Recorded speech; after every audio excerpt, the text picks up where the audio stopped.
Welcome back to Near Dark Podcast, episode 27, and this will be a sort of a summer episode since it's supposed to be summer, but it doesn't feel like it's summer. And Oh, come to America. It's definitely fucking summer. okay, how's the weather over in the States? For me, it's hitting 90s, somewhat close to 100. Oh, I live in the wrong fucking country, though. But yeah, it's we were thinking that we were supposed to do a summer episode, and we came up with this double feature of 1981's The Burning and 1983's Sleepaway Camp, since they're both camp slashers and they take place during the summer. So, but yeah, how is everyone doing? We are missing two people today again, but this time it's Zombie and Augie. Augie is probably still out in the Vietnamese jungle and lost. And Zombie was really tired and he didn't feel like. No. Zombie's out leading the zombie apocalypse. He's pretty much Trump of the zombies, okay? We don't get sick here. That's not fair to Zombie. I'm sure he's a much better leader than Trump ever will Probably. be. He might be a little bit more like Putin. It is bad. Hey, we don't get sick in this podcast. We go out and we go do real sick shit, okay? We don't get sick. But yeah, how is everyone doing? Angel? Pretty okay. I've had a really slow day. Done some community things, posted and stuff like that, so that's been good. Tiger, how are you doing, man? You been at work? Yeah, I came home about 2 hours ago. It's been a long, busy fucking day. I'm glad to be home. Yeah. Okay. How are you? I've been sleeping all day, but it still feels like I haven't slept at all. I don't know. I got vacation coming up in about four working days, four shifts. Woohoo! So I'm looking forward to that. So and I'm okay. Do we have any recently seen, perhaps? Tiger, have you seen anything of no? No.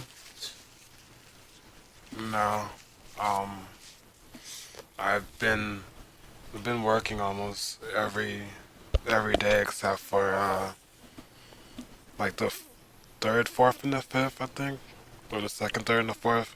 But I just haven't had time to watch many movies. Yeah, well. Any movies, I should say. Yeah, well. That's life. Angel. Do you have anything? I watched a truly horrific movie. It's about a beast who kidnaps a girl. Then Gaston comes and tries to kill him. No. I watched Disney's Beauty and the Beast. That's the first movie. The live action version? No, or I watched the animated one? animated one. I like the live action one too, but the animated one has a special place in my heart, and I just needed to kick off this half year with a good movie. Well, that movie fits perfectly in a horror podcast. Oh yeah, but no, it's a great movie. No, I haven't really been watching movies. I was thinking about trying to beat my score of 600 movies in 6 months, but nah, I just can't. I've been watching something slightly horror. Kitchen Nightmares with Gordon Ramsay. That's Oh, some I love scary it. shit right there. I love that. I love that show. Yeah, same. That's why I accidentally started watching it. I was like, oh, an episode. And then I watched 5 episodes. I'm like, oops. And for me, as a chef, it's actually true horror watching that shit. I love Gordon's expressions when he is, going through the restaurants and he's like, look, what the fuck is this? Honestly, I still love But the meme. that's from Hell's Kitchen though. Yeah. But I love that quote. Look, what the fuck is this? I love the meme. What are you? An idiot sandwich. And he holds two bread pieces around the girl's head, and she looks so fucking humiliated. It's like, I love Ramsay. Yeah, same. Gordon Ramsay seems like he's a really cool dude when he's not in the kitchen. But as soon as he enters the kitchen, he becomes this monster, basically. Yeah, he's apparently afraid of goats. I got Is he afraid of ghosts? He is. In one of the episodes I watched, this guy had the theme from farm to table, and he had a tame goat that was his friend that he drinks wine with, and the goat tried to. I'm not really sure what he tried to do, but Ramsay was like, "Oh no!" He was like, he is fucked up from there. He's afraid of ghosts apparently. But yeah, he seems like a really nice man. Yeah. But Well-mannered. Yeah. Outside of the kitchen, he's really well-mannered. yeah, also like watching his stuff, you learn a lot of things, and like I aspire to be Gordon Ramsay Jr. one day. Oh God. Hey, I already got the language in. Yeah, you do. You just need a British accent. Oh yeah, a thick British accent too. Yeah, but besides Ta- that, I haven't... Tag, what do you think about Gordon Ramsay? I think he's a fine person. As far as I know, I've seen some videos of him cooking in like his own kitchen, doing like little breakfast and stuff for the kids and shit. He's not like he's obviously not like a naturally angry person. No. It's just being around idiots who call themselves cooks for I don't know how long he's been doing these shows. I would over say 20 10 or years. so I think. years. I think the Yeah. first Hell's Kitchen were in around 2005, maybe. Yeah, so it's about 50 So, years. around 15 years. But I believe he's been a Okay, chef so- for over 30 years. Yeah. I Yeah. mean, honestly, Big. seeing some of the kitchens he's been into, like the last episode I watched, someone had moldy shrimp in their freezer and in the refrigerator and whatnot, and that no, you don't.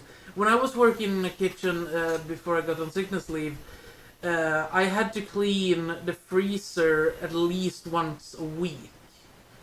Yeah. So I mean, what the fuck? I get angry while watching this shit. But yeah, besides that, I tried to get back into Grimm. I watched like 2 episodes and then something else caught my attention, and I'm pretty sure I got small ADHD somewhere that just like, nah, we're gonna do this now. I don't think I know what Grimm is. Grimm is a fantasy horror.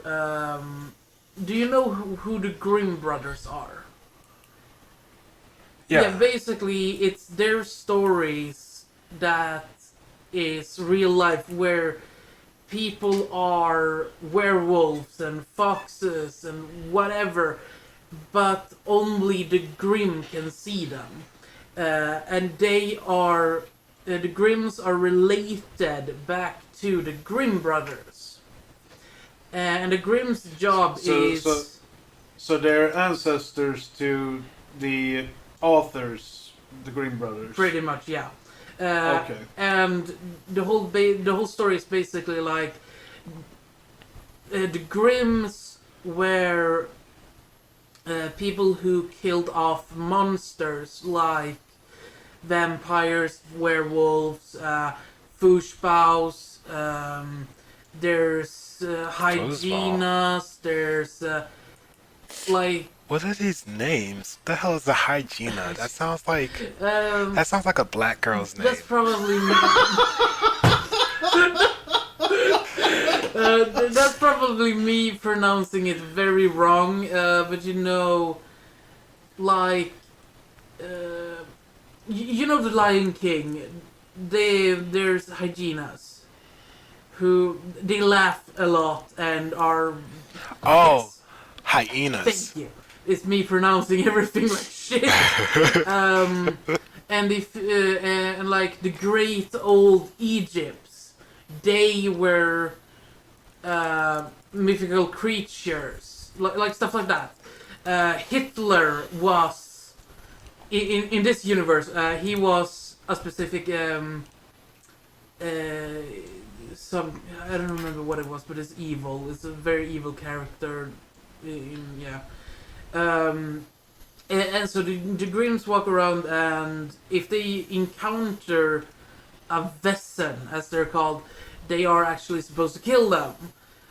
But the main character, who is the Grimm, he is he's a good guy. He doesn't want to kill people. He is like he uses this power to be able to like do his job as a police officer, and he gets in trouble and whatnot. I would recommend watching it because it's really good. It has about, I think, like 6 seasons. And like if you enjoy fantasy and mythical creatures and whatnot, you should really watch it. Okay. I've been trying to watch it two times, and now when I actually got into the series and watched past season 3, it starts escalating. It's getting even better and better and better. So yeah. The premise sounded a bit like Supernatural. It aired the same time as Supernatural, but it wasn't as popular. Supernatural is still going, I think. I think they have over 15 seasons. Yeah, I think season 15 are supposed to be the last one. Yeah. I think they're gonna do a full-length movie as the last thing they do. I think I've read it somewhere. Yeah, because they aired about the same time, and I think the reason to why Grimm got a shorter series is that in Supernatural they're two hot young men that fangirls loves. While in Grimm, the main character is a little bit older and it's more adult fantasy action horror, while Supernatural is more for teens. And if they would have focused like Grimm towards teens too, it would probably have been a longer series. So Grimm is a little bit more adult. Yeah. Towards adults, while Supernatural is more towards teenagers. Yeah, I would classify it as that, because I tried to watch Supernatural, but I kind of lost it because it was like too childish in my taste. But I saw. I think I've seen like 6 episodes over at Rose's place. One of my friends, and I actually thought it was a pretty good at least of what I've seen, it looks like a pretty good series. Yeah, well, I mean, But everyone. but the problem I got is that it's 15 seasons long, so I don't really have the time to yeah, you know and I spend mean, on it. yeah, I mean, it's kind of So like this series that you have to watch consistently to keep up with the storyline and what's going on. yeah, And I mean, if you don't watch, like, and another problem I got is that I'm not really a TV series person. no. I rather sit down and watch a 80-minute long slasher flick than Yeah, sit yeah, down like and you watch can. watch a series that is 8 seasons long. Yeah, I mean, like you can binge 3 movies in one night, while I rather watch Yeah, 3 seasons over 2 days. I prefer TV series over movies right now, but I think it's because after watching 600 movies in 6 months, you get burnt out from watching movies. yeah, So I think that's the whole idea why I prefer series. But as I said, like Supernatural, you have to watch it consistently to remember the plot, to remember what's going on, who has died, who is evil, and whatnot. yeah, yeah. Rosie told me that there are things happening in like season 9 that refers to things that happened in season 1 Yeah, exactly. in Supernatural. So you have to basically either you have to rewatch the seasons when a new season comes out, or you have to, just plow through the 14 first seasons in one go. Or perhaps not one go. You would be awake for like 2 weeks then, but you know what I mean. You watch 6 or 7 episodes each day for like Yeah. 4 months or something. Yeah, so I mean that's the problem. Grimm is a little bit easier. They do refer to things that happened earlier, but they also do throwback scenes. Like if some Flashbacks. yeah, if they refer to something from season 3 and they refer back to season 1, they will do a little flashback and show you this has happened. So you do remember, they refresh your memory. But the big difference is you can like put it aside for 2 weeks, a month, pick it up again, and you will still remember. You will still like, oh, okay, this happened, that person died, or they did that, or they found out what that is, and stuff like that.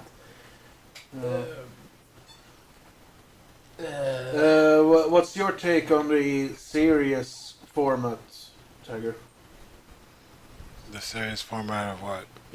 Like, can you sit down and watch like 6 or 7 episodes, or do you rather watch the TV series over like 2 or 3 movies in one night?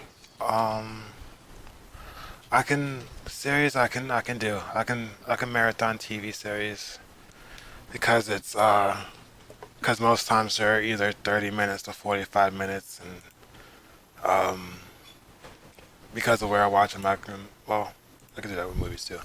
But movies are just too long sometimes, so I like it better with TV series. Yeah. What? I think we should move on before Tiger Yeah. falls asleep. Please. Anyways, Joseph, have you watched something recently? I haven't really had the time to sit down and watch anything besides 2 movies, and those were Unfriended and the sequel, Unfriended Dark Web. I won't go into them at all at the time because we will cover them at some point, perhaps in the near future. So yeah, but we will come back to them later. But that's what I've been watching. I've been really busy with work and other stuff. Do we have anything else to add, or should we jump into the trailer for The Burning, perhaps? Before we get into the burning, I just want to say the one thing that I did watch was Are You Afraid of the Dark? And I enjoyed that series. The old Nickelodeon. Yes. Ooh, Oh yeah, that. Yeah. I haven't seen that series since I was a kid. I watch it every now and again on Pluto TV. Shameless plug. Not shameless. Not sponsored. But it's still just as good as it was back then. Isn't it a bit cheesy and very Yeah. very kid friendly? Yeah. It's like Goosebumps, but way cheesier and kid friendlier. Yeah. God, I got the series somewhere. I think I'm gonna try to rewatch that. But yeah, okay. So onto the trailer then. Here is the trailer for The Burning. This summer, if you're planning to go camping, don't. If you're looking forward to midnight swims, don't. Sneak on back to the campsite. Get some matches. Build us a hot fire. Don't be long. And if you're thinking about being with someone where no one can see you, don't. Because this summer, a legend of terror isn't just a campfire story anymore. They say he smashed his way through the bunk room door, just a mass of flames. Burned alive, cried out, I will return! I will have my revenge! He lives on whatever he can catch. Right now, he's out there, watching, waiting. Who's there? What happened one summer 5 years ago is about to happen again, and again, and again.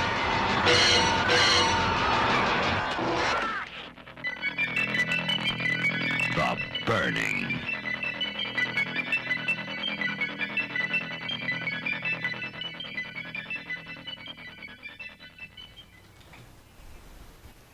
Baby Oh, shark.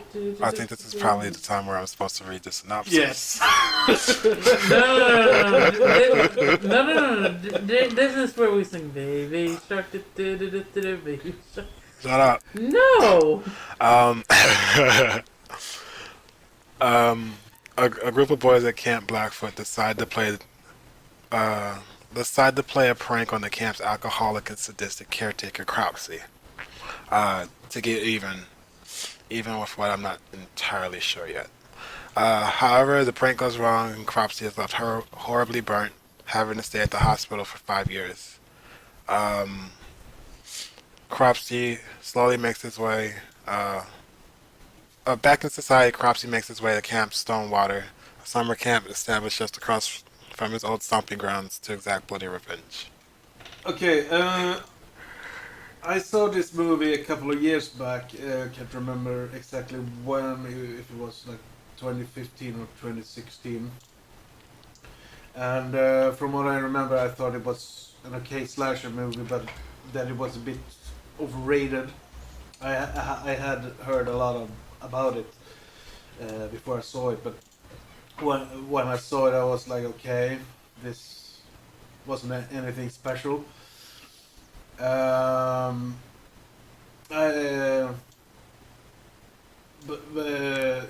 yeah, this was my first rewatch of it, and I liked it actually a lot more this time around. And I thought it was a pretty fun roller coaster ride of a movie, even though I think that it should have been trimmed down with about 10 minutes or so to make it a bit more fast paced.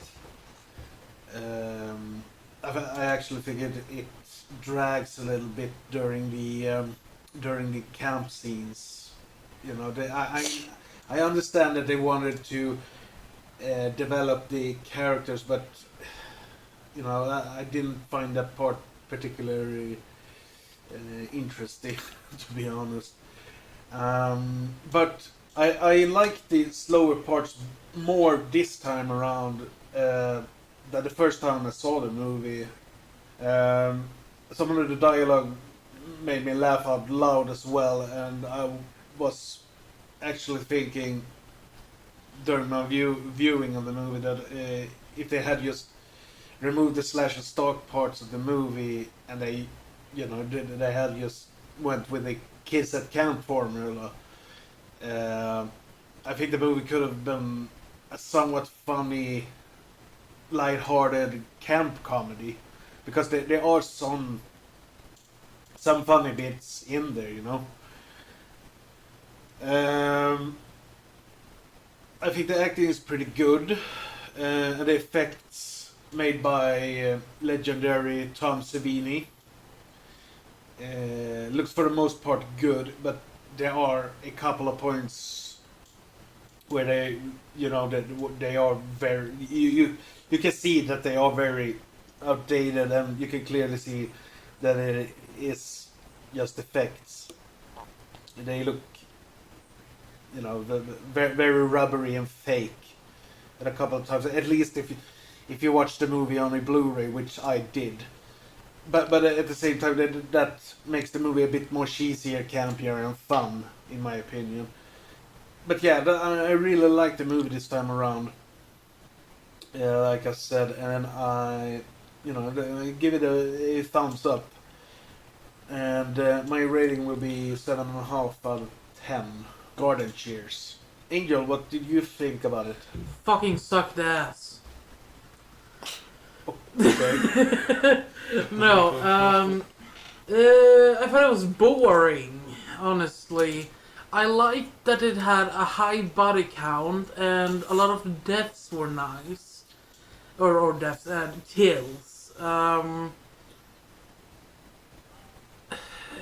could figure out like the plot points pretty fast on like why the janitor, I think it was, or gardener or whatever. No, caretaker. Caretaker, yeah.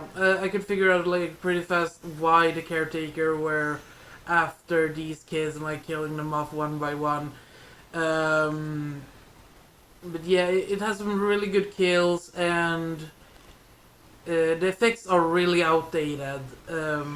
Which is kind of sad, because I mean, some of the kills were really brutal and really nice to watch. It's like, yes, they died. And honestly, like, if you would take this film and put it in today's, like today's, what's it called? Setting? No, what's it called? Whatever. It would probably look way nicer, but it would also probably be a problem with what, like, it looks too realistic and people would cry about it. But yeah, I give it 3 out of 10 angry groundskeepers. This is not a movie I will rewatch at all. I'm gonna put it aside, I'm gonna forget about it, and just like, no. I have a best boy though, like, Todd is best boy. Just sprinkle a little chest hair on that chest, and it's like, yes. So there were at least some eye candy. Yeah, exactly. And the female counselor that goes with them to the trip, she was actually kind of pretty too. I mean, a lot of the women in the 80s were actually really, really pretty, and she was one of those. Yeah, I agree. Yeah. About the female camp counselor, not the guy. We all know that you secretly have a crush on Todd. I always forget to mention my favorite characters of the movies we are covering, but I want to say Cropsy because he's the mad slasher of the movie, but that would be way too easy.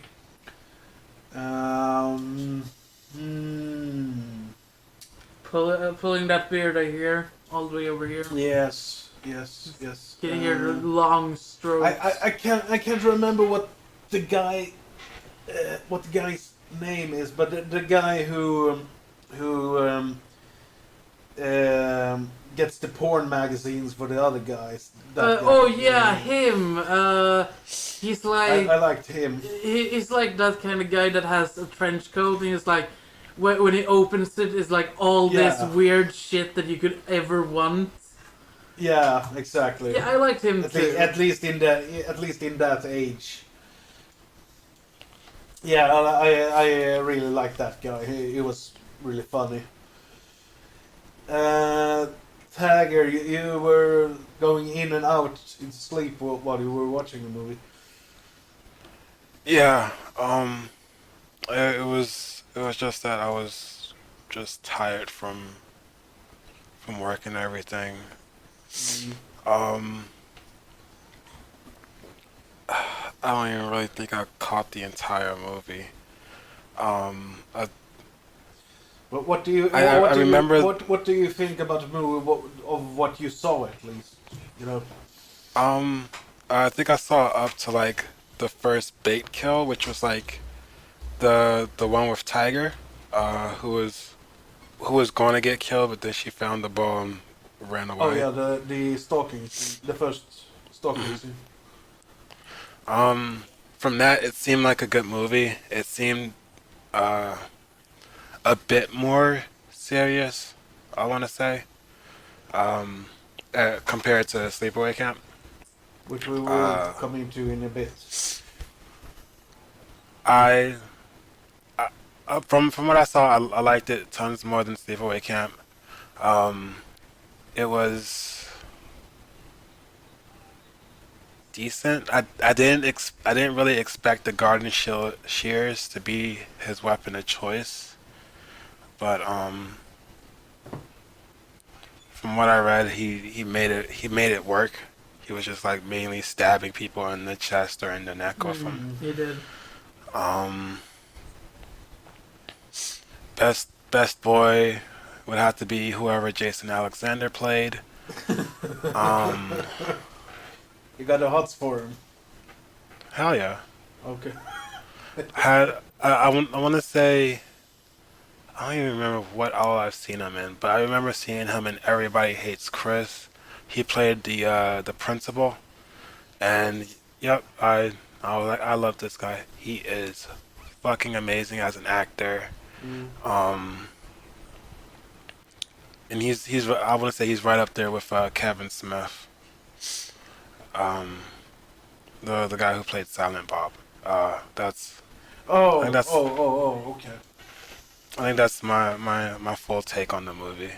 Good movie, from what I can tell. Did Not you the best. I don't think I want to say I would rewatch it, but if I'll give it maybe a 6.5, maybe a 7. Probably a 6.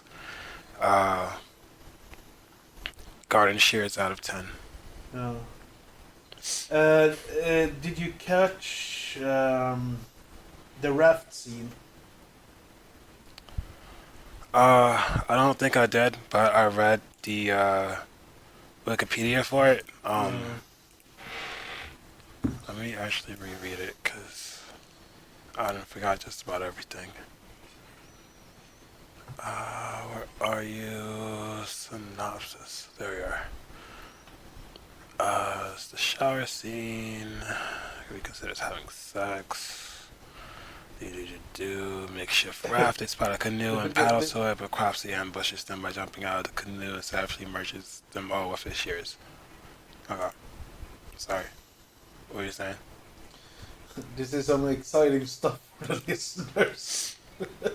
Oh yeah, but definitely an amazing movie. Definitely 10 out of 10. Definitely would watch it a million times over until the day I die, and even afterwards. You should go back and watch the raft scene at least after we're done recording. Okay. It's one of the most iconic scenes from the slasher subgenre of the 80s. And it's the one of the high points of the movie as well. Honestly, I actually have a note about that. Yeah. My first note is sending kids away on a float. Yeah, sure, fuck yeah. And then, honestly, I love the logic in this movie that, you know, they're coming up with the raft to the canoe, and Crops has been lying there, you know, in case of someone coming by. yeah, I mean, yeah, he's just like been chilling there, like, yeah, someone might find this. I might get to kill more kids. yeah, And like, it's just, you know, it's slasher movie logic. It doesn't make any sense whatsoever. yeah, but then, like, let's pretend that, oh, they don't see it, and they just like, they actually get to the camp, gets people. He's been laying there for no fucking reason. yeah, it's just, yeah, it's just stupid. But yeah, you have to, you know, you have to allow some Yeah. disbelief to. But honestly, like, when he just like jumps up and starts killing people, that was so fucking nice. That like Yeah. the turning point of the whole movie, where I actually started to enjoy it. And Yeah, it's very slow paced up until that point. yeah, After Crops kills the prostitute at the beginning of the movie. yeah, like cutting fingers off and fucking hell, it's amazing. To actually move on to other scenes. Now I don't I don't really recall his name really, but I wrote down Glazer, the meathead. Oh yeah. Yeah. After the sex scene, I was just like, holy shit, it's a sex scene in this movie. Okay. Yeah, he's a three pump chump as well. So. Yeah, he goes kind of like to run away and get sticks. The way he runs away with his bare ass just looking like fucking Tarzan. Like a low budget Tarzan. He's like fucking off with his bare ass into the woods. That was all I could think. Oh, it was yeah. And his kid, like his death, that was also pretty nice. It reminded me so much of like Jason. Yeah, this movie was released the same year as Friday the 13th Part 2. So Jason wasn't established as A killer, your go-to guy when it comes to mad slashers. Yeah. Yet, but yeah, that kill actually reminds me as well of something Jason would have done. It was very Jason-esque. Yeah. No, I get what you mean. And honestly, like, that was a really great kill, and I was actually really pleased to see him die, because he was so fucking annoying the whole fucking movie. Like pointing at the weird dude and like threatening him and whatever. Yeah, that's pretty much the only guy I remember what his name is, and that's Alfred. Yeah. The weird guy. I actually forgot his name completely because he's that fucking boring. His name was Alfred, and I think he was actually a bit of a creep. Yeah, in the beginning of the movie, he creeps on the girls in the shower. And Todd gets a hold of him and like tells him off, and it's like, oh yeah, Todd, yeah. like if it does happen again, I will send you home. And he tries to like go easy on him because he's a little bit of a weird kid, and you get the whole thing, like you think the whole deal is about him, when the whole plot twist is about Todd. Like if Todd wouldn't have been there. If you haven't seen this movie, we will spoil the ending. No shit. Well, the plot twist at the end is that Todd was one of the boys that torched Cropsy, and that's why Cropsy is at camp, whatever it was called. Yeah, Stonewater. like honestly, Todd has such big balls when he sits around. He's, Were you looking for them? you know, I can't deny a good crotch shot. Okay. No, but the thing I was going at, he has so big balls that he sits around the fire telling these kids about the horror story of the groundskeeper who gets torched, but like he tells a real life horror story out of his life to kids to scare them, and like you don't do that. Like that's being a fucking dickhead. Like he's there telling he's like, oh yeah, this old man. I was thinking that it more or less turned the real life prank gone wrong into a sort of, you know, an urban legend type of story. Yeah, that's pretty much what it is. A campfire story. Well, yeah, that's pretty much what he does. But yeah, like he has some big balls sitting there telling the story about it that he's been a part of. And I mean, fucking hell, I would also want to murder him if that happens. But then again, like there was like 5-6 guys doing this, and he is only going after Todd, assuming that he hasn't killed others already. Which is kind of a dick move. Yeah, that they never make that clear if Cropsy killed all of the other guys as well. Yeah, because usually in movies like this where it's what's it called? I think it has an actual name. When they want to get back for on someone for because they've done something to them. Revenge? Yeah, thank you. Like in most revenge movies, you get to see all the kills. Here we only get to see Todd. But I mean, like Todd might be the only good-looking guy, and that's why he wants to kill him. Because Tagger, are you still with us? Yeah. Okay. Just checking. What did you guys think about the introduction of the movie? You know, when they are gonna prank Cropsy, and it turns out that he's sleeping with a gasoline can just beside the bed. I mean, you know, who does that?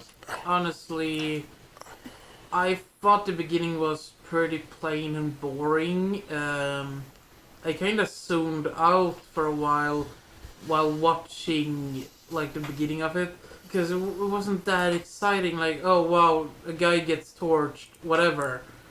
That's pretty much all I could think. I've actually thought when Cropsy is running out of the shack, that part of the scene was pretty hilarious because you can clearly see that he got a fireproof helmet on his head. That actually made me laugh pretty hard. I don't know if you guys noticed that. No, I did not. But I think also we were watching from YouTube, and you couldn't get the resolution up from like 360. So it was a lot of pixels. So it was like watching a pretty crappy VHS tape. Pretty much, yeah. So I think that's kind of also why we lost some of the focus and interest in the movie. Yeah. Well, perhaps you should rewatch it in better quality. Nah, because I'm good. what do you think about the introduction, Tiger? Just like her, I didn't really notice the fire can.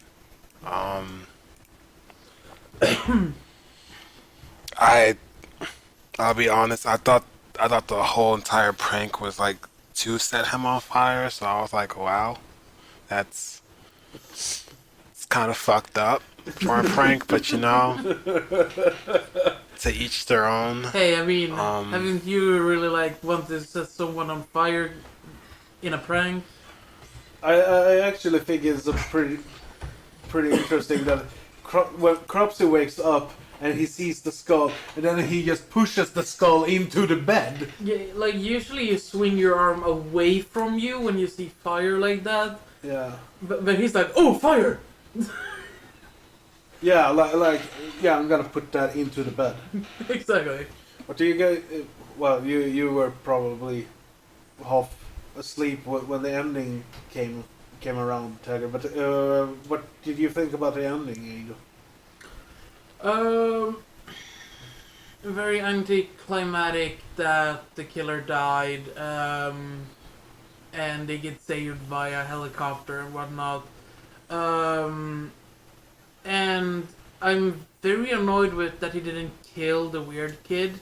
He just kind of like kept him as bait. Yeah, exactly. It's that kind of bothered me. Like, just fucking kill the kid off the fucking kid. No one wants to see him. You haven't done this with any other character in the movie. Just do it, like John Cena would say.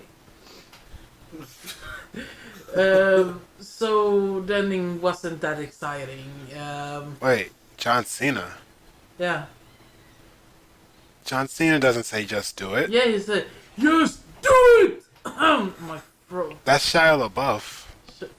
Oh, wait, it is, yeah!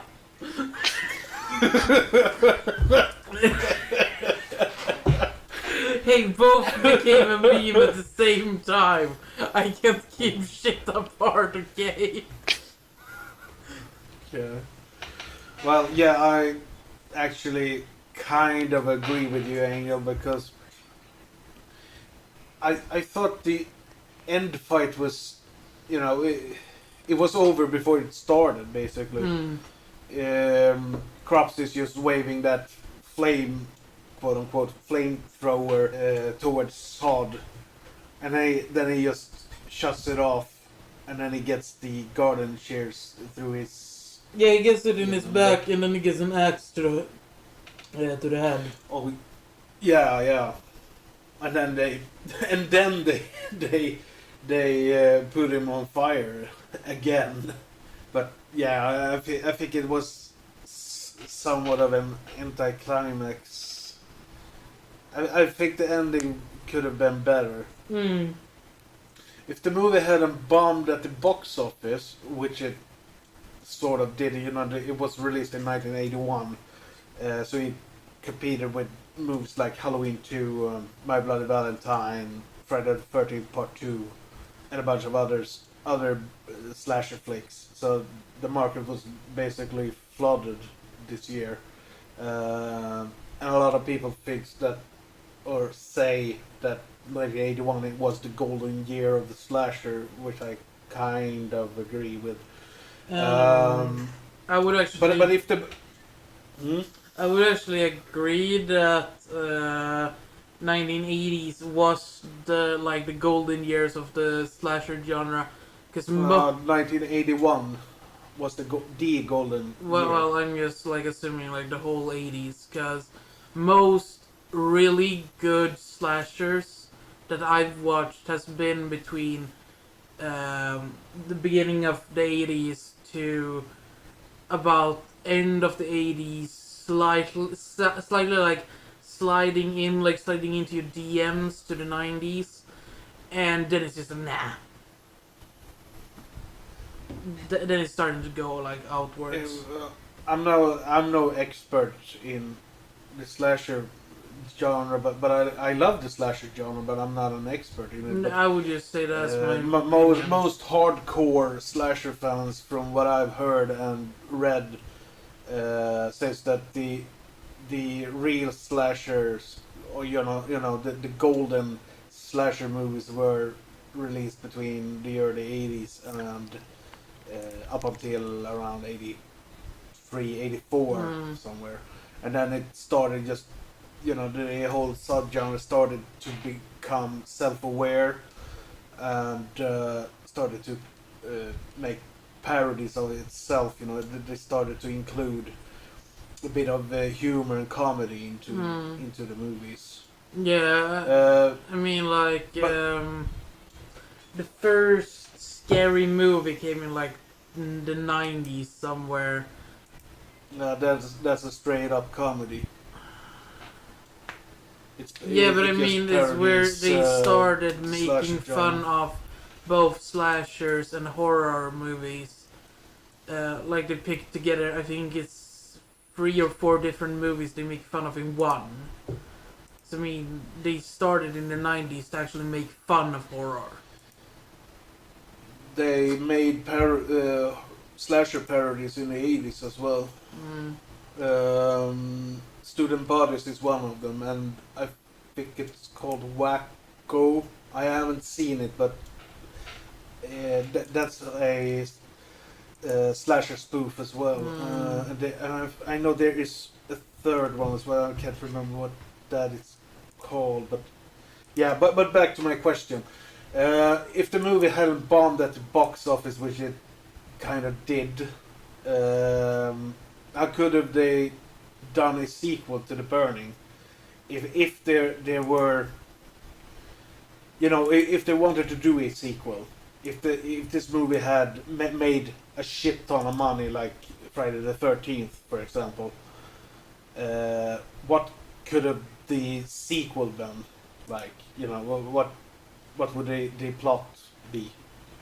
Because they kill obviously off Cropsy in this one. I would say it'd probably be like another plot twist where like one of the campers from Stonewar or whatever it was called. Stonewater, I think. Stonewater, yeah. Was like a child of Cropsy's or something, or some kind of like blood relative, because that's usually the go-to for horror movie sequels, I want to say. Or like, or maybe the person, or maybe the Cropsy that Todd killed wasn't actually Cropsy, or Todd himself made the whole story up and he was crazy and he's actually Cropsy, Yeah. Yeah, well, we have seen that kind of things in horror movies before, where the protagonists actually are the killer, but they don't know it themselves that they are killing people. Yeah. I've got a few movies of those. But I think that one would have been more along the lines of like Todd knew he was the killer. He just played it off of people's fears of Cropsy to make matters worse, and then he's telling the exploits to his children, but the children don't actually know that Todd himself was Cropsy. I was thinking about what a sequel could have been about, and I was thinking that they could have gone with the supernatural route as well. Say that one more time.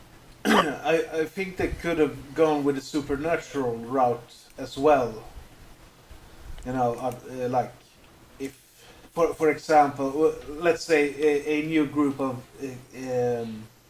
teens go to a camp around this area, and they start to talk about Cropsy as this urban legend about this burnt madman who killed a lot of people with the garden chairs a bunch of Burnt years ago. madman.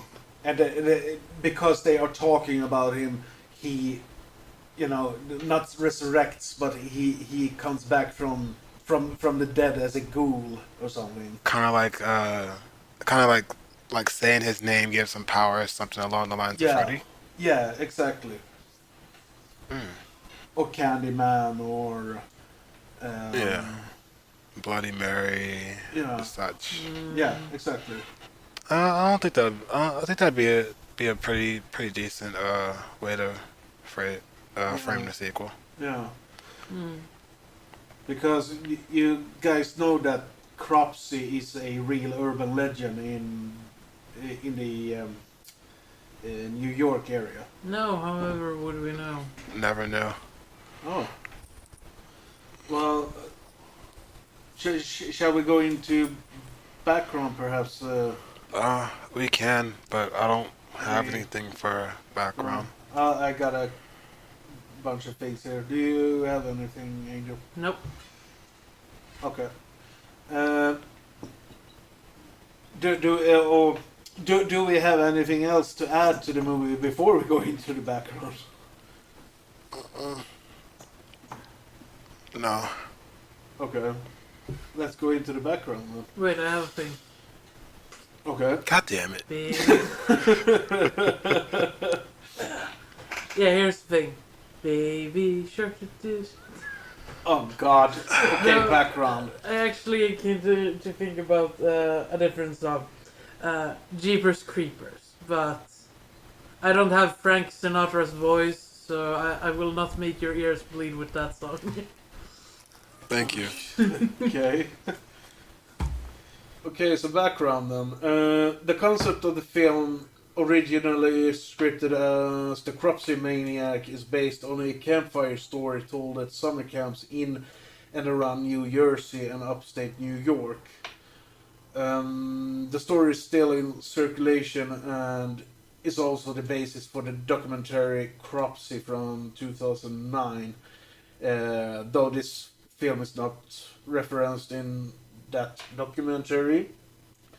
The Cropsey documentary is about André Rand, a convicted child abductor from Staten Island, New York, and the title alludes that Rand is Staten Island's real-life Cropsey. Tom Savini famously turned down Friday the 13th Part 2 to work on this film instead, and he was also not particularly happy with Cropsey's burn makeup, as he was only given 3 days to work on it. According to director Tony Maylan, the reason the film's finale didn't take place in a cave as it was originally supposed to was due to the fact that the cave where it was going to be shot was full of bats. Tosavini also said another cave that was scouted for the film collapsed just after it had been surveyed. And it was also Tony Maylan, the director, who chose garden shears as Cropsey's weapon of choice. The film was one of the first movies to land on the UK's Video Nasties list, specifically because of the infamous Raft Massacre. And this is the film that launched the careers of acclaimed producers Harvey Weinstein and Bob Weinstein. And I can't remember if it was Harvey or Bob that was in trouble because one of them was pointed out as a rapist and what the fuck is it called? Sexual predator? Yeah, sexual predator. Yeah. During During the Me Too campaign that was going on like a year and a half ago. about late 2017, early 2018. So one and a half year ago. Hmm. But that's all the background I got. What did you say about the raft thing? Did someone get in trouble for that? The movie was one of the first movies that landed on the UK's Video Nasties list just because of that raft scene. Okay. The Video Nasties were a list of movies that got banned from the UK. Oh because yeah, of I know their about violence. the list. I was just thinking, because you know,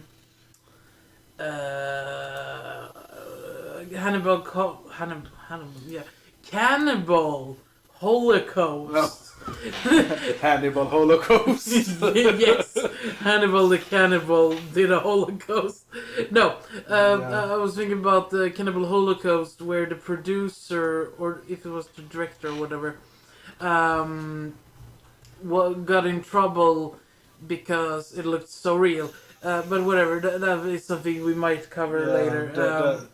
Yeah. Yeah, that was the director Ruggero Deodato. Yeah, exactly. I read that on Tumblr, and then I actually looked it up, and it was true and everything. Yeah. So I was thinking, like, if it was something like that one of the directors got in trouble for it to look real, and that wouldn't really happen. Okay. No, It looked that didn't look real at all. No. Yeah, no, I was just thinking. Didn't.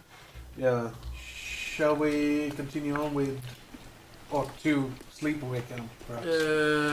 No. Okay. No, let's continue. So we get done some. Alright.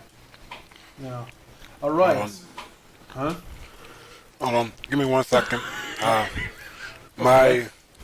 It's raining so hard it's starting to leak through the roof of my room. What? Shit. Well, it's not even that it's raining so hard, it's just that the fucking build for this house is ass backwards and terrible.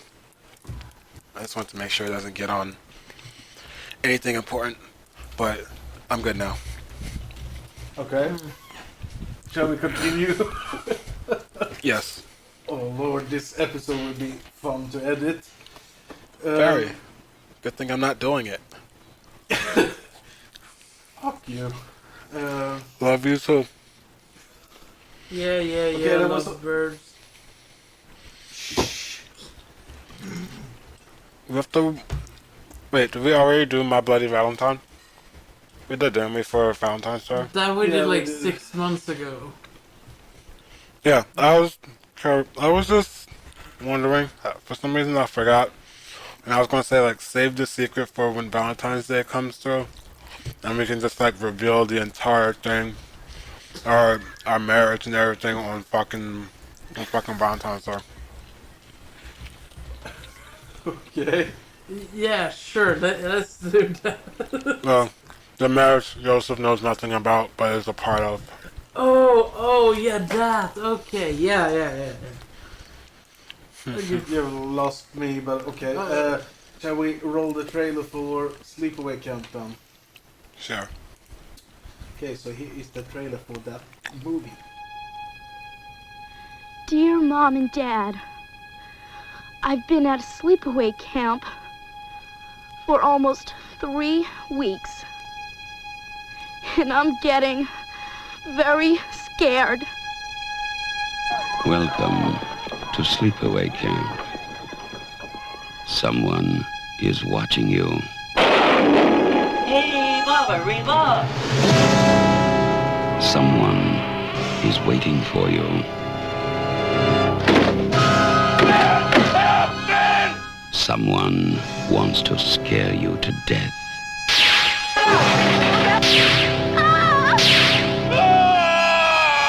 Turn it! Turn the wheel! Oh my God!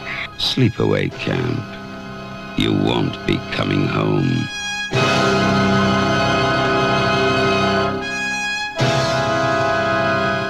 Welcome to Camp Arawak, a nice place where teenage boys and girls learn to experience the joys of nature as well as each other. Okay, that is not how you lead into a fucking camp. No. Ever. No. Especially with 12-year-olds. Jesus. We're not lewd here. Yes, we are. Who you lying You're to? fucking assholes. That's what you are. You are an asshole. You damn right. I'm I'm an asshole. I'm a trying- dick. I'm lewd, and I love it. I'm trying to read the synopsis here, so shush it now. Welcome No. to Camp. Welcome to Camp Arawak, a nice place where teenage boys and girls learn to experience the joys of nature as well as each other. But when a series of bizarre and violent accidents begin to claim the lives of various campers, they discover that someone or something has turned the summer of fun into a hellish nightmare. Has a dark secret returned from the camp's past, or will an unspeakable horror end the summer season for all? Camp Arawak. A nice place to make new friends and have a good time. A nice place for the summer vacation. And a perfect place to die. I don't know. I've seen that camp. That does not look like a perfect place to die. Oh, for fuck's sake. Oh, Jesus. Okay, the one I'm actually most curious to hear from, because you got really upset while we were talking about the first Friday the 13th last year, and that is you, Tagger. Let's hear it. Okay. Long story short, I hated the movie. What? If anything, the only redeeming quality is that I thought the entire movie was a fucking comedy. Because everything, including the kills, was just like so over the top. Well, I don't think over the top is the right phrase, but it was just like really bad. What was I gonna say? I'm so sorry.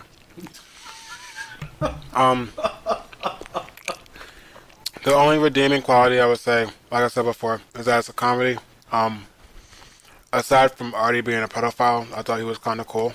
In the sense of cool as in I wanted to fuck him. Angel can attest to this. Yeah. I actually took a screenshot of his ass before he was pushed onto the pot of boiling water. Not into, I'm sorry. Artie. You're talking about Artie, the head chef. Yeah, the pedophile. And when disclaimer, the character was a pedophile, not the actor. It's 2019. We have to be clear with this, okay? Oh yeah. You're right. Yes. His little pack of cronies were annoying as fuck. Judy was annoying as fuck. The kids, all of them, were annoying as fuck. The father for I think Rick and Angela at the very beginning, annoying, stupid, but kind of hot as fuck. The way they like showed him after he died was kind of stupid. Like his whole face, his whole "I'm dead" face was kind of stupid. Wasn't he just like floating on his belly? Yeah. Was he? Yeah. Oh. Yeah. Well, still a stupid face. But yeah, like the way I break it down is people were either stupid or somewhat hot or in the middle of being stupid and hot. I don't remember the camp counselor's name. The one that I was talking about earlier, Angel, when we were watching the movie, that had like the type of tits that you can actually just fucking milk. Oh god, I'm so bad with names. I don't remember. But he's the epitome of like stupid hot. Wait, was that when you guys started talking about cows? Yes. Okay, I zoned out from the chat when that was happening. So I was like, why the fuck are you talking about cows? Why the fuck are you saying moo? Because that's like shortly after we're seeing this, like the only, I think he said something along the lines, or she said something along the lines of like, I want to milk Angel's tits or some shit like that. I'm gonna turn Angel into my cow. Yeah. Which character are you guys talking about? We're not talking about a character right now. We're talking about the people in Angel's Yeah, community. I will explain what it is. But- My turn. But we're also talking about one of the camp counselors, the like muscular one, the really muscular looking one. There were two of them. The lighter skinned one, I guess. The white one who had like the guy who finds Kenny on their canoe. Yeah, I think so. Yeah, the one the who's guy who gets drowned. The one who like basically sends Angela to be raped by Artie at the very beginning. Cause he's that's the guy. Oh yeah, okay, yeah. I don't know what his name is. Everybody else, like I said, was either stupid and really annoying, and maybe a little bit stupid hot. Judy and like basically all the girls, except for the blonde one who was trying to be nice to Angela, the blonde counselor, I guess. I don't know her name. She just disappears halfway through the movie. Yeah, she was really nice. She just pops up somewhere. Yeah, I wouldn't say she was like hot, but she's like a nice person overall. Definitely a redeeming character of the movie. Everybody else, I would have loved for Angela to just kill everybody on the fucking in the movie. Judy, I'm so glad we finally got to see fucking Judy die. I can't really explain the words I feel right now. The moment I saw her die. What's wrong with Judy? I loved her. I thought she was so over the top. Honestly. She was so. I'll say this: her character was annoying as fuck, but the fucking actor, did not know how to act. Period. And that's not just me saying, "Oh, she's a kid; she doesn't really know how to act." That bitch looked like she was 35 trying to play a 13-year-old. She knew how to fucking act if she could pull that off. And not like pedophilic, like that's a good 13. That's she's like one of those ugly 13-year-olds where like even if you were 13, you would still be like, no, 1,000 times no. Even if I was 60 years old and I was a pedophile, still hell to the fucking no. You are ugly as hell. You deserve to burn in every pit of hell there can ever be in this fucking world. Die. I'm sorry, I do not like her. I do not like her. Like that's the one redeeming one redeeming feature about her. She was annoying to even past her fucking faults. She played annoying, stupid, and just like not even like mean girls mean, but like I'm that pretty ugly girl mean. That's how good she played it. I'm so glad I got to see her die, and I'm so glad she died the way she did with like scissors going up her fucking cunt. No, it wasn't scissors. It was a curling iron. Curling iron going up her fucking cunt. Speaking about that, her death scene, there were a scene where they showed her dead body, but that was cut out by the MPAA because they thought it was too graphic. I mean, he shove a fucking curling iron up her fucking cunt. That is... Her hoo-ha. No, her cunt. That is graphic. Yes. I think I'm gonna put in censorship beeps or something because, you know, we should change the name to Tourette's Dark Podcast or something. No. Podcast of Tourette's. Yeah. But continue, Tiger, on your little rant there. Shut up. Yeah, I don't remember the names of Artie's cronies, but I think they died too. I don't fully remember. That or they were just like absent halfway through the movie or something. You mean Ben, the other chef, and the three younger guys? Yeah, I know Ben was still there. I think he was the one who looked like he was in his fucking 90s. Yeah, that was Jesus. What's his name? James Earl Jones, the guy well, who does Darth Vader's voice. okay. Yeah, that was his father. Oh, well, rest in peace to him, because I'm almost 100% sure he's dead. He is dead. He died at the age of But 96.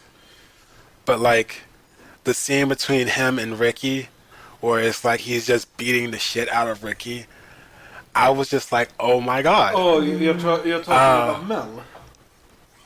I guess I don't know what the owner of the camp. Yeah, the The old old guy. guy. He died. He died. The actor died 3 months before this movie was released. He died in lung cancer, I think it was. Unfortunately. Yeah, you're talking Well, about the old guy who was supposed to go on a date with a girl who dies in the shower. Yeah, Meg. Yeah. Yeah, I would guess. Yeah, the Ben guy was the black guy, the chef, the chef. Oh, okay. Yeah, I did. Like I said, I didn't really much care for anybody in the movie. Mel, however, rest in peace to him. But I'm sad that he died by lung cancer and not by getting his ass beat by a fucking 13-year-old.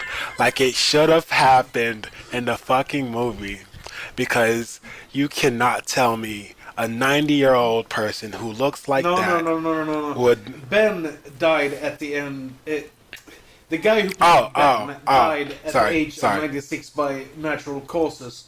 The guy who played Mel died of lung cancer in 1983, 3 months before this movie was released. Okay. Yeah. Corrections then. Yeah. Mel, rest in peace to him. He's the one who died by lung cancer, but he should have died by getting his ass beat by a fucking 13-year-old, like it should have happened in the movie, because you cannot tell me otherwise that a 90-year-old, or whatever the hell age he was in the movie and in real life, can beat up a fucking 13-year-old and not get his ass beat by the same 13-year-old. That or fucking Ricky was weak ass shit and deserved to get his ass beat. End scene. Okay. We'll save the ending till everyone has, spoken their mind about the movie. But do you have anything else to add to your rant? Last thing, rating of the movie, -1 trillion out of 10. Were Ricky and Angela twins?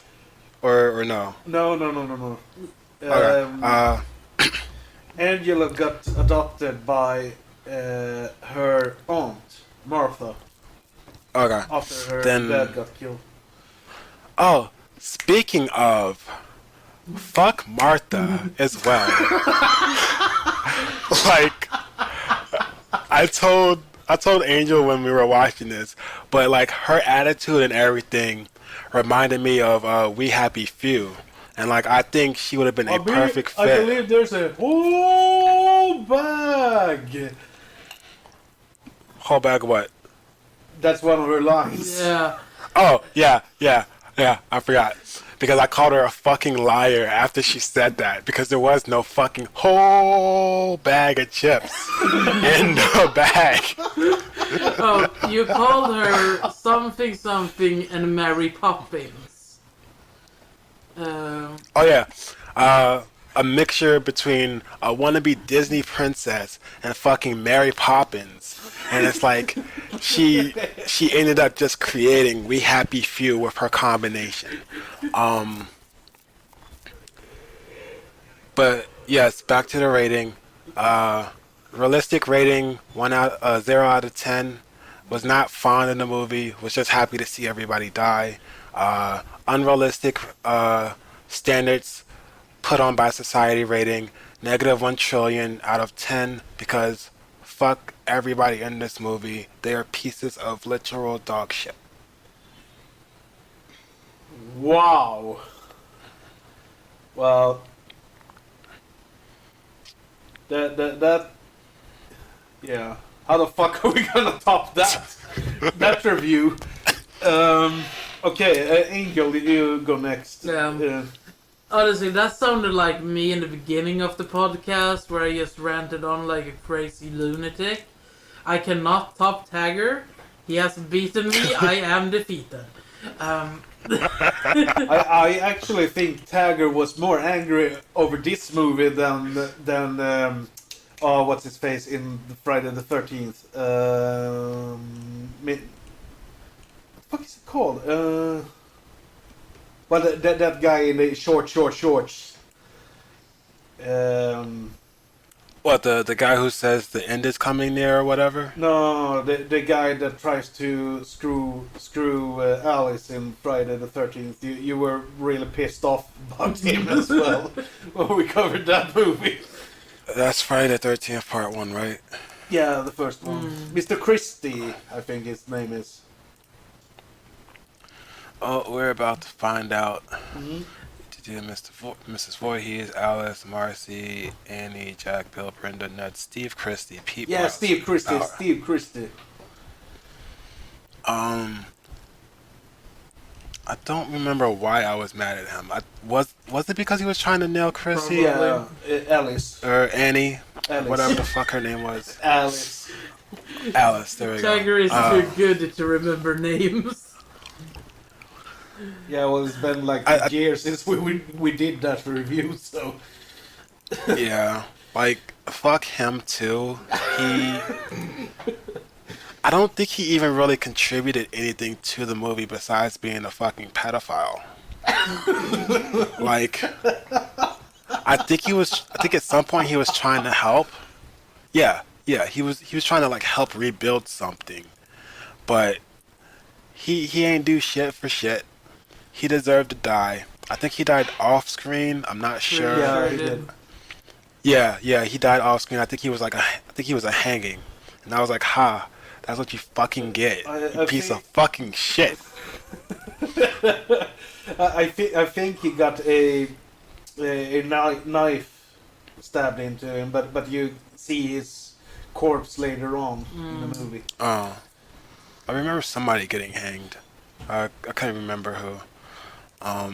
But yeah, either way, I'm glad he died in the movie too. He's a fucking piece of shit. He ain't contribute nothing to the movie. I'm glad he's dead. If you want to listen to that rant, go and listen to the Friday the 13th review we did last year. It was pretty funny, but this rant of Taggers it just blows all of the rants we have done on the show out of the water. Like, I'll be honest, I'm not entirely sure where the rant's coming from. I think I just had like a long fucking day at work, and I was just like, I need to unload. Yeah. And this movie being what it was the perfect excuse to unload. Do you unload often? No. But yeah, Angel, continue. Sorry for cutting you off. I cut out. Yeah. I cut people off all the time. Do you cut people? Yes, I'm secretly a serial killer, and do not take me seriously. Thank you. This fucking 2019, everyone gets offended about fucking everything. Like. So yeah, like Tiger was explaining about my friends. I was streaming and he came in and I was like, hey, have you watched the movies? And he was like, no. So I decided to watch them with him and my friends decided to join. Amongst them is Cinder, who's a lewd fucking bastard that I love from the bottom of my heart, but he's fucking lewd. And Foot Fetish Pete, that I really don't know that well. So this is just explaining, like, they were joining, and these guys were going nuts in the chat while we were watching the movie, and it's just like, Jesus Christ. A lot of people said like, oh yeah, that's a great movie, that's a classic. And I'm like, okay, sure, it's fine, let's watch it.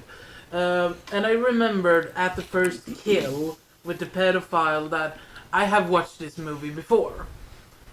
But anything after that, I don't remember. Yeah, I think we watched it. We were watching like summer camp movies. we've never watched this together. I've only seen it once before I saw it this time around. But it might have been so that the kill looked like something similar from a different movie. Because, I mean, come on. It's a kill that you can reuse every time, or very often. It's like he gets a fucking... like a 2 meter long fucking, what's it called? Boiling thingy over him. I actually think it's implied that he doesn't die, that he just gets... Yeah, it gets like severely burned all over his body. Yeah, he gets scalded. Yeah, Yeah, because I was reading somewhere that like he comes back in the second movie. I'm just gonna count it as Is a it? kill because I'm not gonna watch this movie. I thought the movie was pretty good, actually. I thought it was better than The Burning. Even if the kill count was lower, I thought it was better. And I love that we were all going on in the chat like, kill, kill, kill, kill! And we're having a blast about it, and we're all like commenting different characters in the movie and whatnot, and calling people gay left and right for wearing short shorts. Very, very mature viewing of the movie, though. Fuck yeah, we're super mature. I mean, Pete is like 14. Oh yeah, I forgot all about that. I forgot we were calling people fucking gay for wearing those super short shorts. Yeah, and we're like, Well, it was the 80s for... What? Oh, God. It was the 80s for the love of God. Yeah, we're like... I don't care what year it was. Those people should know how to fucking dress. You don't wear... You never fucking wear short shorts. Simply put. Yes, Sorry, we're go like calling people gay, and we're like, oh, that dude has flat ass, or that girl has flat ass, or like, she's fucking flat tits.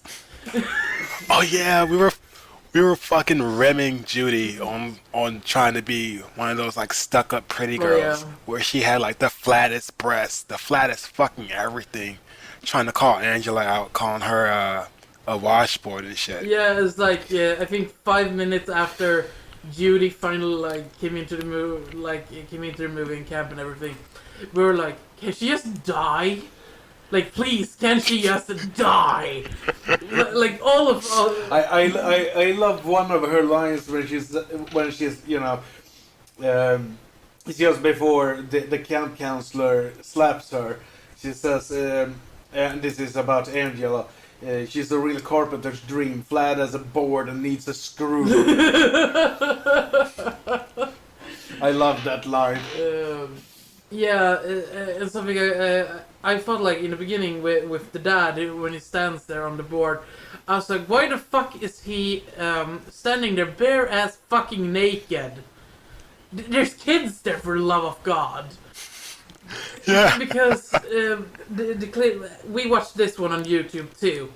The resolution was so bad that I couldn't see that he was wearing pants. He was like wearing really short. He was wearing really short shorts, and they were like the same color as his tan Yeah, it skin. was like really So bad it's like- beige. It was like, we were like, why is he standing there taking a piss? Right. And I was like, you don't stand there whipping out your dick next to kids. They will be fucking traumatized, because I have sure been. Oh yeah, and that's when Cinder cued in and was like, "Oh yeah, I'm sorry for sending you pictures of my dick." Yeah. Because honestly, as a girl in their 20s, I have received my fair share of dick pics. I'm sure you have to, Tagger. Yep. Not over the phone, mind you. This was like through dating apps, Yeah. but still not a I fan. mean, it's like you get traumatized at a certain point. So yeah. But honestly, I thought the movie was good. The acting from some of the people weren't that good, but I can kind of oversee it because it's the 80s. I can't.